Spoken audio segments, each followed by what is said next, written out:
Assalamualaikum warahmatullahi wabarakatuh. Hari ini lagi di Bandung. Nggak ada yang nanya. Ya namanya juga upload status kan gitu ya. Nggak ada yang nanya. Ya udah kalau nggak ada yang nanya. Dan memang tujuan Ana bukan untuk ditanya.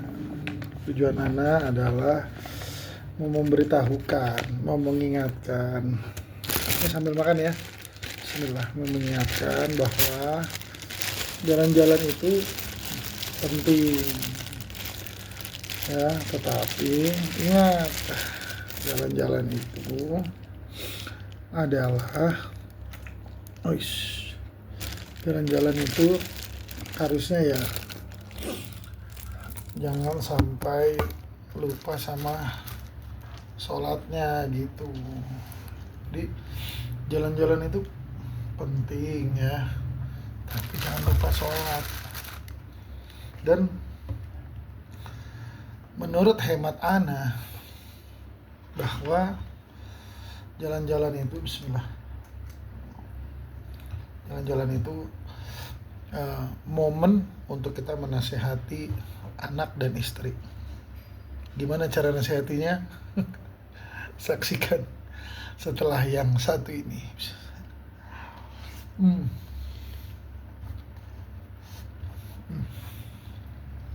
Sate Marangi di Bandung.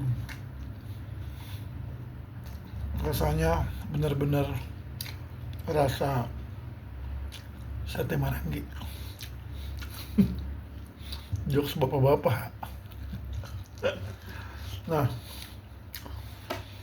saat duduk sama istri, ini istri dulu ya, anak nanti ya. Saat duduk sama istri ya, menurut keyakinan Ana, ya kan, kata Rasulullah, khairukum li ahlih gitu kan, wa ana khairukum li ahlih. Nabi Muhammad, sebaik-baik kalian adalah yang paling baik sama keluarganya. Kita harus paling baik sama istri kita lah. Kalau pergi jalan-jalan jangan pelit sama istri. Hai suami-suami pelit, janganlah engkau menjolimi istrimu. Hai suami-suami pendiam, yang diamnya itu untuk strategi pelit. Aduh, sumpah kesel banget enak kalau sama orang pelit. Pelit juga dilarang sama Allah, ya kan?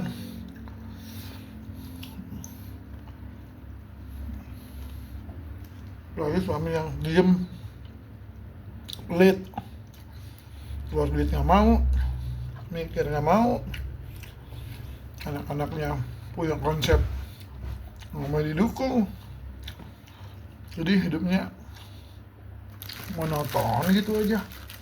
Alhamdulillah, mereka jangan sampai jadi orang tua kayak begitu. Selain dibenci istri, dibenci anak-anak juga. Udah pelit, perencanaannya pengen diluluskan, pengen dijalankan, pengen diaplikasikan, dilaksanakan. Enak orang. Hai suami-suami pelit. Menurut hemat Ana, kalau udah jalan-jalan sama istri, misalkan jalan-jalan nih kemana, nih uang bensin, nih uang makan selama kita pergi, lebihin 2 juta nih buat kamu nanti di sana gitu. Baru suami ngasih istri irit-irit, dia nyuci baju, melayani dia, ngepel, masak, kadang-kadang juga baju kotor kita dicuciin di tengah malam. Coba, Masya Allah. Subhanallah. suami diem saat ada masalah di keluarga dan dia nggak bisa menanggulangi permasalahan itu, kerjanya cuma diam aja. Hei, ingat, kamu tidak ksatria. Selesaikan. Jadi suami jangan cuma diem aja. Diem baik. Diem tapi curang. Diem tapi licik. Diem tapi strategi. Habis kau bapak. Itu. Istri kadang-kadang juga kalau terlalu di diktator suaminya,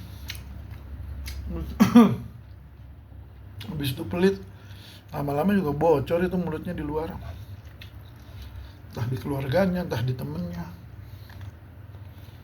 Ini akhirnya tidak bisa membendung kesedihan, kezaliman, kesakitan, perih. Tuh. Kalau kita laki-laki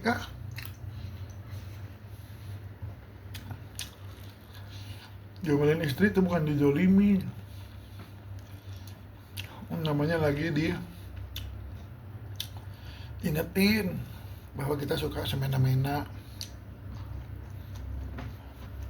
Kita kan suami suka makan ya, nggak cuci piring, pakai baju ya nggak cuci baju.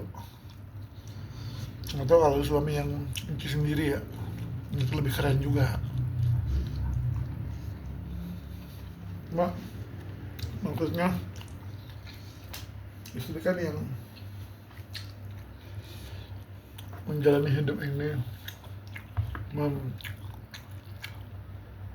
menyelesaikan permasalahan-permasalahan rumah tangga. Ya bu, kasihan lah gitu, jangan diirit-irit. Kalau healing jalan-jalan juga tanyain dia maunya apa, jangan dibuat semena-mena. Belok di restoran kesenangan suami, belok di wisata kesenangan suami. Jalan-jalan tuh ya kesenangan anak, kesenangan istri. Nah, jalan-jalan ini kembali ke awal tadi adalah momen menasehati. Tuh, ambil duduk, dibilang, ini kayak begini, habis saya sama Emi, jalan kita masih panjang, jalan kita masih harus, jalan kita nanti kita akan terpisah dan kita akan menyambung lagi di surga. Yang kemarin-kemarin Abi minta maaf, sebenarnya Abi ingin nyenengin Umi, cuma terkadang sikap Abi suka salah. Peluk, cium, maafin ya istri gitu. Besoknya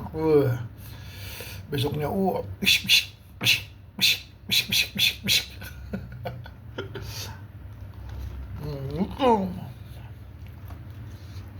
Yang kedua itu adalah nasihat kepada anak. Bersama dulu lah. Semoga pembahasannya hangat ya. Yang kedua,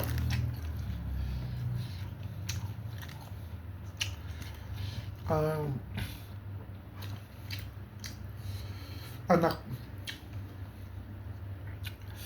saat healing jalan-jalan sama anak. Kalau kata healing, katanya healing kurang pantas karena adalah merupakan terapi kejiwaan ya. Anak nggak mau pakai healing lah, pakai jalan-jalan aja.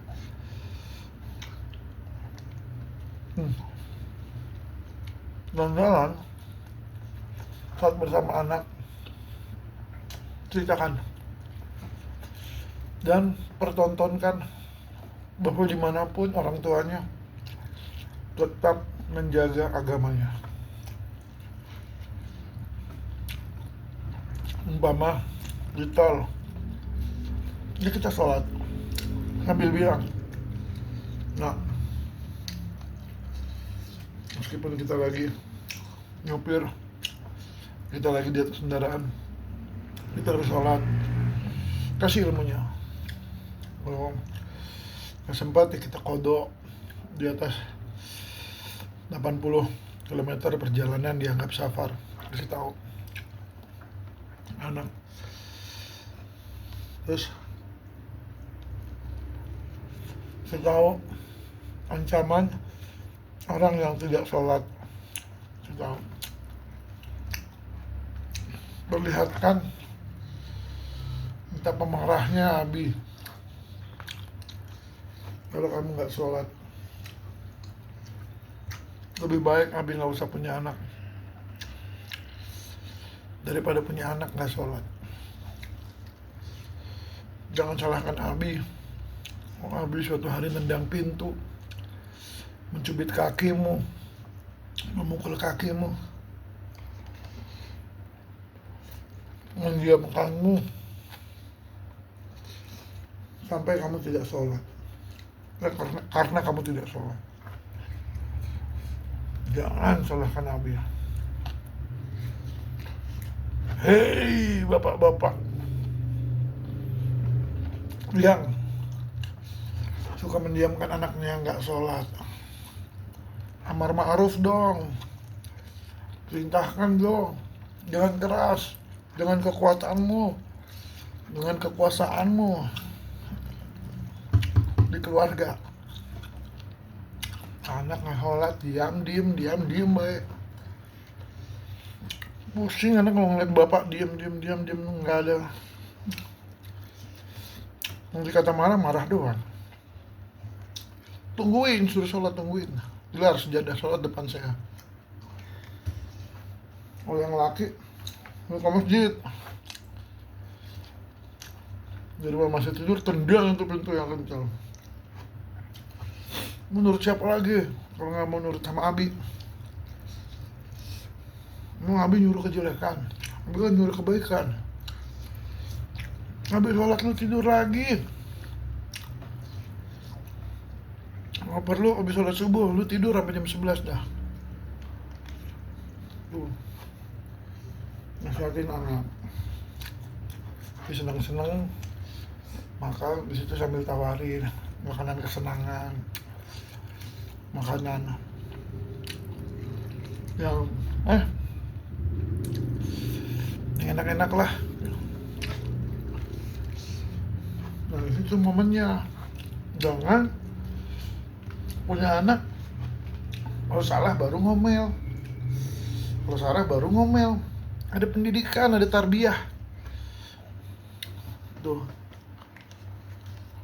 Nah tuh anak tuh kadang-kadang kalau mau bilangin bapak-bapak malu, ada masih muda,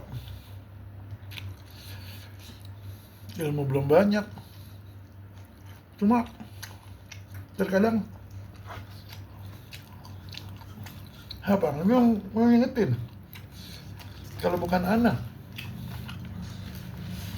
ya, anak punya beban gitu loh. Beban apa? Beban ilmu. Nah harus disampaikan. Kulukum ra'in wa kulukum mas'ulun wa in ra'iyatih. Coba mau begitu modelnya. Masa anak gak sholat, didiemin. Udah masuk maghrib, udah diem baik. Bingung kadang-kadang kenapa. Jadi bapak pada kalah sama anak, menegur segen. Udah enggak lah, anak kan kita yang melihara. Mr. Pit bro. Bismillah. negur anak segan apaan, nggak ada dah. Kata Rasulullah, nah, anaknya bermaksiat di depan matanya, bapaknya nggak bisa negur, kata Rasulullah itu dayut. Apa dayut? Setan yang bisu. Tuh.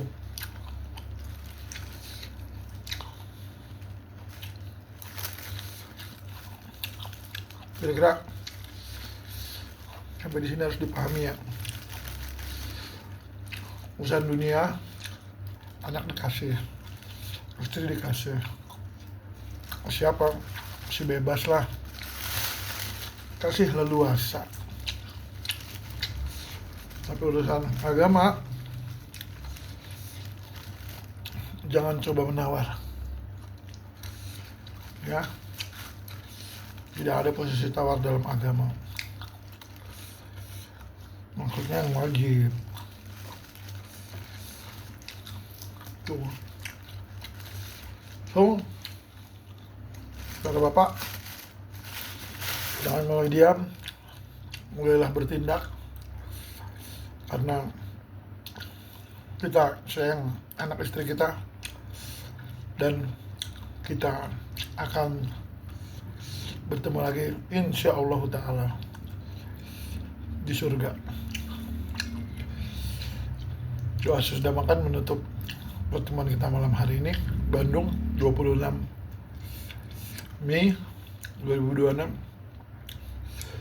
Alhamdulillahilladzi at'amani hada wa razaqani min ghairi haulin minni wala quwwah. Assalamualaikum warahmatullahi wabarakatuh.